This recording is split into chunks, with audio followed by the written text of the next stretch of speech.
पिछले हफ्ते हमने ग्राउंड जीरो रिपोर्ट में आपको मुल्क की दारुल हुकूमत दिल्ली के मुख्तलिफ इलाकों की सूरत हाल से वाकिफ कराया था। इसी कड़ी में अब हमने रुख किया है दिल्ली से सटे या दिल्ली के बेहद करीब साइबर सिटी के नाम से मशहूर गुरुग्राम का, जहां ग्राउंड जीरो में हमने जानने की कोशिश की कि मोदी हुकूमत की पुरअज़्म स्कीम क्लीन इंडिया मिशन का क्या हाल है। हुकूमत कहती है कि वो अक्टूबर 2019 तक भारत को खुले में होने वाले रफ़ाए हाजत से आज़ाद कर देगी। इसके तहत मुल्क भर के तमाम इलाकों और गांवों को ODF यानी ओपन डिफिकेशन फ्री भी करार दिया जा चुका है। लेकिन क्या हकीकत में जमीन पर यह तस्वीर बनने लगी है या फिर अभी सब कुछ धुंधला धुंधला ही नजर आता है? ग्राउंड जीरो में आपको मोदी हुकूमत के क्लीन इंडिया मिशन की हकीकत दिखाएंगे। तो आइए आपको लेकर चलते हैं दिल्ली के बेहद करीब साइबर सिटी के नाम से जाने जाने वाले मशहूर शहर गुरुग्राम में। यह शहर दुनिया भर में अपनी चमक धमक के लिए अलग ही पहचान रखता है, लेकिन इसके देही इलाकों का क्या हाल है खुद ही देख लीजिए।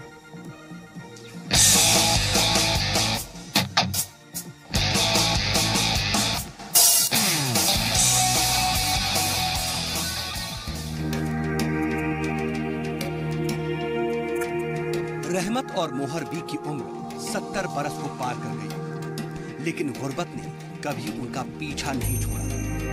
रहने के नाम पर टीन की छत, कच्ची पक्की ईंटों की दीवारें, खाना बनाने के लिए कच्ची मिट्टी से बना चूल्हा और बैतुल खला के नाम पर सीमेंट से ढका गड्ढा और खुले में रखी हुई ये टॉयलेट सीट, यानी बुढ़ापे में भी ये बुजुर्ग खेतों में ही जाने को मजबूर है। इन चश्मों से महात्मा गांधी देख रहे हैं कि बेटे भारत को स्वच्छ किया कि नहीं किया। स्वच्छ भारत मिशन के तहत खर्च होने वाले करोड़ों रुपए का कोई भी हिस्सा इन बुजुर्गों के हिस्से में नहीं आया। करेंगे और करके रहेंगे, इस संकल्प को लेकर के हम आगे बढ़ेंगे। तो हर महीने मिलने वाले बुजुर्ग पेंशन के पैसों से इन्होंने बैतुल खला बनाने की कोशिश तो की, लेकिन पैसा खत्म हो गया और काम मुकम्मल नहीं हो पाया। ये कहानी हिंदुस्तान के किसी दूर दराज के देही इलाके की नहीं, बल्कि चमचमाती इमारतों और साइबर सिटी के नाम से मशहूर गुरुग्राम जिले की रायपुर बस्ती की, जिसका नाम तो गुड़गांव से गुरुग्राम कर दिया गया, लेकिन हालात बद से बदतर ही नजर आ रही हैं। ये भाई पैसा ना है हमारे पे, जा सुना पैसा ना है। हाँ, खेत में जाते हैं ना, कोई भी धंधा कोई नहीं पूछने आया ना पूरी ना हुई तो पैसा ही ना रहा तो हम कहाँ से करते। आपके चूल्हे में वो सिलेंडर नहीं मिला आपको? ना है हम मिलो ही ना।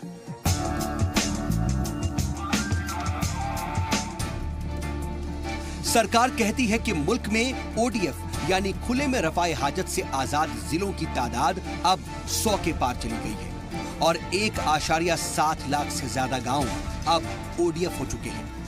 लेकिन क्या हकीकत में ऐसा है या सिर्फ आदादो शुमार की बाजीगरी कागजों में ज्यादा नजर आती है?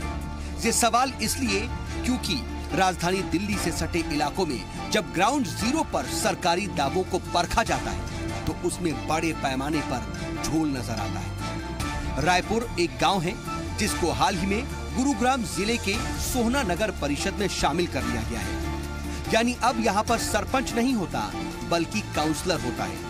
लेकिन इन कवायदों का भी यहाँ पर कोई असर नहीं दिखता। इसी बस्ती में अनीसा भी रहती है, लेकिन उसके चेहरे और घर की हालत देखकर उसकी मुफलिसी का अंदाजा लग जाता है। अनीसा कहती हैं कि कई बार उनसे अफसर पूछने भी आए, फोटो भी लेकर गए, लेकिन बैतुल खला बनाने के पैसे नहीं मिले। शौहर हजामत का काम करते हैं, घर का गुजारा चलाना भी मुश्किल है। ऐसे में खुद बैतुल खला बनवा नहीं सकते, बाहर ही जाना पड़ता है। क्यों नहीं बनवा पाए आप अब तक? रुपया से तो बने पैसा ही ना कहाँ। सरकार कह रही थी कि भाई उन्होंने एक स्कीम चला रखी है और वो पैसे भी दे रही है। आप लोगों के पास कभी कोई आया, कोई पूछने आया हो कि भाई आपके घर में लैट्रिन नहीं है, ये सब चीजें पैसे के लिए कभी नहीं आया कोई? आया तो पर ऐसे ले जा, फोटो वोटो खींच के मिला था ना, कोई देवे नहीं। अच्छा, फोटो खींच के ले जाते, लेकिन कभी मिले ही ना अभी तक कुछ। 21वीं सदी में हम जी रहे हैं, क्या कभी हमारे मन को पीड़ा हुई? आज भी हमारी माताओं बहनों को खुले में शौच के लिए जाना चाहते? क्या ये हम सबका दायित्व नहीं है?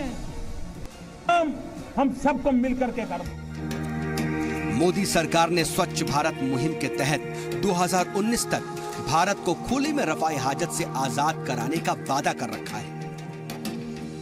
पीएम मोदी ने बाबाए कौम महात्मा गांधी की यौम पैदाइश पर पूरे मुल्क को साफ और पाक बनाने का ख्वाब देखा है। इसके लिए बाकायदा 2,23,000 करोड़ रुपए खर्च का इम्कान है। स्वच्छ भारत मुहिम के तहत 1,34,000 करोड़ रुपए गांवों के लिए और शहरी इलाकों के लिए 62,000 करोड़ रुपए के खर्च का इम्कान है। सरकार हर साल कहती है कि काम हो रहा है, लेकिन क्या वाकई अक्टूबर 2019 तक भारत खुले में रफाए हाजत से आजाद हो जाएगा? ये सवाल इसलिए क्योंकि सोहना नगर परिषद के वार्ड नंबर 11 के काउंसलर अस्तर हुसैन कहते हैं कि उनके इलाके में 265 के करीब घरों में बैतुल खला बनने थे, लेकिन अब तक महज 65 के करीब ही बैतुल खला बन पाए हैं, क्योंकि आगे से पैसा नहीं आ रहा। 65 शौचालय गवर्नमेंट ने बनवाए। उसके बाद में स्विच अभियान चला। उसके बाद में लोगों को मैंने आश्वासन दिया कि भाई अपने आप खुद शौचालय बनवाओ, आपको गवर्नमेंट बने हुए शौचालयों पे पैसा देगी। मैंने उनको कहा, उन्होंने काफी लोगों ने शौचालय बना लिए हैं। फिर ऐसे कोई 15-20 शौचालय ऐसे हैं जिन घरों में अभी तक भी समझाने पे ना बनाए गए। मुश्किल सिर्फ इतनी भर नहीं है कि सरकार कागजों में दावे करे, बल्कि हकीकत में उतना काम नजर ना आए तो फिर अहमदी जैसी बुजुर्ग औरतें सवाल करती हैं। अहमदी का गांव रायसी का सोहना से बिल्कुल सटा हुआ है। फर्क इतना है कि ये नूह जिले में आता है। अहमदी की पूरी जिंदगी बीत गई, लेकिन कभी बैतुल खला घर में नहीं बना। अहमदी कहती है कि पैसा होता नहीं, लेकिन बहू बेटियों की फिक्र होती है, शर्म लगती है अब खेतों में जाने की। आपके घर लैट्रिन नहीं है? ना, तो सब बहू बेटियां जंगली जहाँ सर। और आप बना के नहीं पाए? सर गवर्नमेंट से तो कोई हुई ना हो, और अपन हम ऐसे ही यहाँ कपड़े मजदूरी कर रहे हैं तो अपना गुजारो कर रहे हैं। कोई ऐसी बिजनेस ना आ जाए तो इतने पैसे हो जाते जहाँ हम लैट्रिन बाथरूम बना लें या मकान बना लें। अजीब सा तो सर नित डेली लगे, टाइम गैले भी लगे, फिर क्या करें मजबूरी में। अहमदी के गांव के सरपंच बताते हैं कि उनका गांव उन 9 गांवों में शामिल है जिनको सदर जमहूरिया ने गोद लिया था, लेकिन अफसोस हालात तब भी नहीं बदले। स्वच्छ भारत अभियान का तो कोई असर ही नहीं हुआ। राष्ट्रपति ने 9 गांव गोद लिए हैं और 2-4 बार हम मीटिंग में भी गए, इधर उधर मीटिंग हो रही है जी। उनकी टीमें भी आई थी 2-4 बार। शौचालय के लिए ग्रांट आएगा और भी कुछ कामें होंगे। बाकी आज तक ना तो प्रधानमंत्री योजना से कोई काम हुआ, ना पंचायत से कोई ग्रांट आई है गाँव के लिए। और जो लोग जंगल में जा रहे थे उनको पकड़ पकड़ के गाड़ी में डाल के उन्होंने चालान थाने में भर रहे, उन्होंने ठोक ठोक के। हमने भी पता करी भाई ऐसा क्यों, क्योंकि भाई सरकार के आदेश अंदर क्यों नहीं जाता। अंदर शौचालय तो है नहीं, बाहर जाने नहीं देते, मजबूरी है ना लोगों को। हालांकि सोहना से बीजेपी एमएलए तेजपाल तमर के दफ्तर से मिली जानकारी के मुताबिक स्वच्छ भारत मिशन देही के तहत सोहना ब्लॉक में 4,983 बैतुल खला बनाने का टारगेट रखा गया था और अब तक 4,550 बैतुल खला बन चुके हैं। इलाके के नुमाइंदे का ये दावा है कि उसने काम किया है, लेकिन हकीकत में वो नजर नहीं आता। जमीन पर दिखता है कि अभी बड़े पैमाने पर काम करने की जरूरत है। एक बड़ी बात यह है कि मोदी सरकार ने जो ख्वाब 2019 तक भारत को खुले में रफाए हाजत से पाक करने का देखा है, उसे पूरा करने के लिए सरकार के साथ साथ समाजी जिम्मेदारी भी जरूरी है। ऐसे में कोशिश करनी चाहिए कि जो लोग वाकई पैसों की कमी की वजह से अभी तक भी बैतुल खला नहीं बनवा पाए, उन तक इस स्कीम का फायदा जरूर पहुंचे। ये बात सच है कि स्वच्छ भारत अभियान चलाने से लोगों में बेदारी आई है और उन्होंने बड़े पैमाने पर शौचालय बनाए भी है। लेकिन सरकार जिस तरह से दावे कर रही है और आंकड़े गिना रही है, उन दावों को जब हकीकत में परखा जाता है और ग्राउंड जीरो पर जाकर देखा जाता है तो नजर ये आता है कि अभी भी बड़े पैमाने पर काम करना बाकी है। यकीनन इस तरफ ज्यादा ध्यान देने की जरूरत है। कैमरामैन जितेंद्र सिंह के साथ जी मीडिया के लिए गुड़गांव से मैं शुएब रजा। जाहिर तौर पर प्राइम मिनिस्टर का जो ड्रीम प्रोजेक्ट है क्लीन इंडिया मिशन, उसमें काम करना अभी बहुत ज्यादा बाकी है। ग्राउंड जीरो पर काम होना बहुत बाकी है। बहरहाल ग्राउंड जीरो में यहां रुकेंगे छोटी सी ब्रेक के लिए, और ब्रेक के बाद होगा हमारा ग्राउंड जीरो पर आज का तज्जिया। साथ ही आपको कुछ अहम जानकारियां भी देंगे और बताएंगे आपको आज की तारीख। और आपको आगे बढ़ने से पहले यह भी बता दें कि आप हमें ट्विटर, फेसबुक और यूट्यूब पर फॉलो भी कर सकते हैं। आपके जो भी सुझाव हैं, जो भी मशवरे हैं, वो आप हमें ट्विटर, फेसबुक या फिर यूट्यूब के जरिए भेज सकते हैं।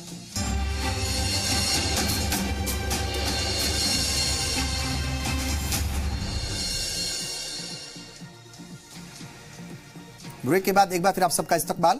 ग्राउंड जीरो में आज हमने आपको दिखाया गुरुग्राम की रायपुर बस्ती के जमीनी हालात, और कुछ इलाकों में वहां पर गए और जाना कि क्या किस तरह के वहां पर क्लीन इंडिया मिशन के हालात हैं। मुस्लिम अक्सरियत वाली इस बस्ती में बुनियादी तौर पर जो अहम मसाइल निकल करके सामने आते हैं, उन्हें जरा देख लीजिए कि कौन कौन से वो मसाइल हैं जो यहां पर देखने को मिलते हैं।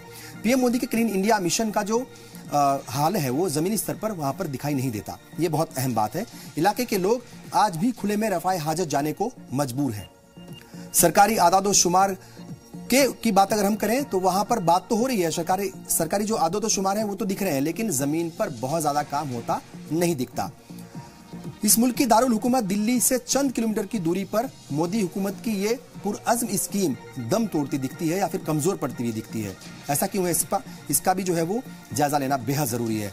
सरकार को मंसूबाबंदी के साथ साथ अपनी स्कीमों की सही तरह से मॉनिटरिंग करने की भी सख्त जरूरत है।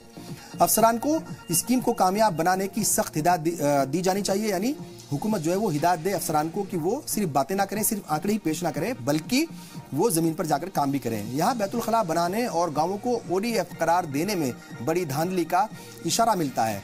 जाहिर तौर पर हुकूमत को चाहिए कि वो इस पूरे मामले की तफ्तीश कराए। इस पूरे मामले को संजीदगी से लेते हुए कसूरवारों पर कार्रवाई करने की भी जरूरत है। जल्दबाजी में इलाकों को ODF करार देने से बचने की जरूरत है, और अगर ऐसा नहीं हुआ तो अवाम में जो सरकार की ये बड़ी स्कीम है, पुरअज़्म स्कीम है, उसका गलत मैसेज जाएगा। और अब बात करेंगे आज के तज्जिए की। बड़ा सवाल यह है कि गुरुग्राम के देही और मुस्लिम इलाकों में दम तोड़ते क्लीन इंडिया मिशन का जिम्मेदार कौन है। इसके लिए MLA, MP, कॉर्पोरेटर या अफसरान जिम्मेदार है या फिर खुद इलाके के लोग। ये सवाल इसलिए क्योंकि अगर दिल्ली के आसपास के इलाकों में ही क्लीन इंडिया मिशन का ये हाल है तो जरा सोचिए कि दूर दराज के शहरों, कस्बों और गांवों का क्या हाल होगा। सवाल ये भी है कि मोदी हुकूमत के 4 साल मुकम्मल होने पर सरकार की तरफ से जो आंकड़े पेश किए गए थे उसमें कितनी सच्चाई थी। क्या क्लीन इंडिया मिशन से जुड़े महकमों के अफसरान ने वाहवाही लूटने के लिए अवाम के सामने गलत आंकड़े पेश किए थे? अगर ऐसा है तो ये बहुत ही संजीदा मसला है और हुकूमत को ऐसे अफसरान के खिलाफ सख्त से सख्त कार्रवाई करनी चाहिए या उनके खिलाफ इक़दाम उठाने चाहिए। अक्टूबर 2019 में महज 1 साल का ही वक्त बचा है। ऐसे में सरकार को अब जंगी पैमाने पर स्कीमों को कामयाब बनाने पर जोर देना होगा और महज खाना पूर्ति से आगे बढ़ने से जो है वो काम नहीं चलेगा, बल्कि तमाम तरह के मामलों की, इन तमाम तरह के कामों की मॉनिटरिंग भी करानी पड़ेगी ताकि अफसरान की लिपापोती पर लगाम लगाई जा सके और ODF करार दिए गए इलाकों को सच में ODF बताया जा सके कि वो वाकई सच में ODF हैं।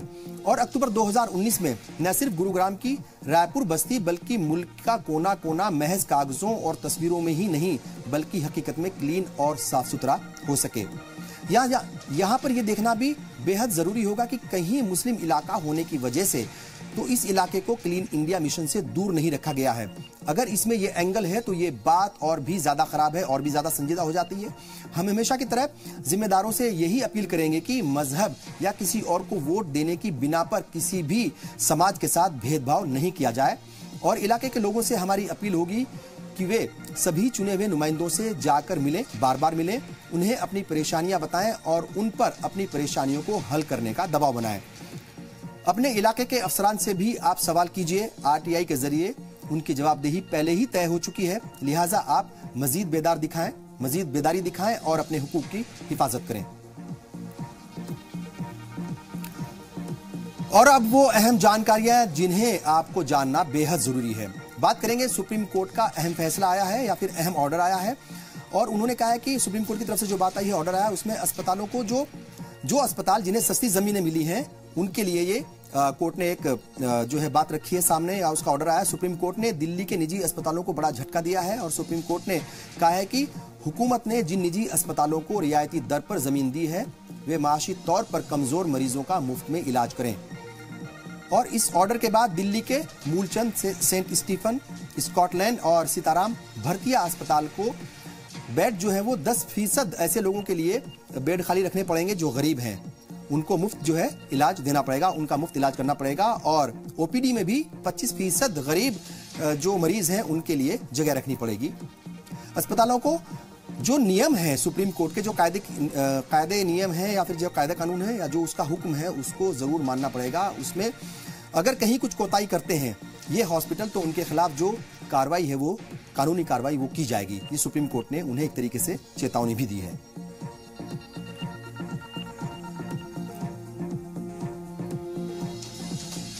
और आगे की तरफ बढ़ते हैं। अगर हम बात करें 15 जुलाई को all India Muslim personal law board की बैठक होगी। हर जिले में शरई अदालतें खोलने पर इसमें गौर व फिक्र किया जाएगा। जी हां, all India Muslim personal law board की अहम बैठक 15 जुलाई को होगी। इस बैठक में वकीलों, जजों और आम लोगों के साथ मिलकर शरई कानून के फलसफे और तर्कों के बारे में बताए जाने वाले प्रोग्राम का जो सिलसिला है उसको तेज करने पर गौर व फिक्र होगा, मशवरा किया जाएगा। साथ ही हर जिले में शरई कोर्ट यानी दारुल कज़ा की तश्कील करने पर भी गौर व फिक्र किया जाएगा। हिंदुस्तान में मुसलमानों की शरई मसलों की सबसे बड़ी तंजीम माने जाने वाली all India Muslim personal law board मुल्क के हर जिले में शरिया कोर्ट खोलना चाहती है। इस्लाम के जो कायदे कवानीन हैं उनको वो एक तरीके से उनको लागू करना चाहती है या उनके तहफ़्फ़ुज़ के लिए ये करना चाह रही है। अदालतों को दारुल कज़ा कहा जाता है वो अदालतें जहां पर शरई मसले निपटाए जाते हैं। 15 जुलाई से all India Muslim personal law board की दिल्ली में होने वाली बैठक में ये तजवीज़ सबके सामने रखी जाएगी। बोर्ड के सीनियर रुकन ज़फ़रयाब जिलानी का कहना है कि ये दारुल कज़ा कमेटी का मकसद है कि हर जिले में शरई अदालतें हों ताकि मुस्लिम अपने शरई मामलों को दूसरी अदालतों में ना लेकर के जाएं, बल्कि जो शरई अदालतें हैं उन्हीं में वो उन तमाम मसाइल को निपटा लें। और अब बात करेंगे आज की तारीख की। 9 जुलाई 1875 की बात हम करेंगे। 9 जुलाई 1875 को मुंबई स्टॉक एक्सचेंज का कयाम अमल में आया था। यह मुल्क का पहला स्टॉक एक्सचेंज था। और 9 जुलाई 1944 की बात करें तो नेताजी सुभाष चंद्र बोस ने हिंदुस्तान को ब्रिटिश राज से आजाद कराने के लिए आजाद हिंद फौज की कयादत को कबूल किया था। और आज के दिन 1938 में सिनेमा के मशहूर अदाकार संजीव कुमार की पैदाइश हुई थी, यानी आज उनका यौम पैदाइश है। और उनके अलावा संजीव कुमार की बात अगर हम करें, संजीव कुमार के अलावा जो बड़े एक अदाकार हैं उनकी भी पैदाइश हुई थी 9 जुलाई 1925 को। और लोग उन्हें गुरुदत्त के नाम से जानते हैं।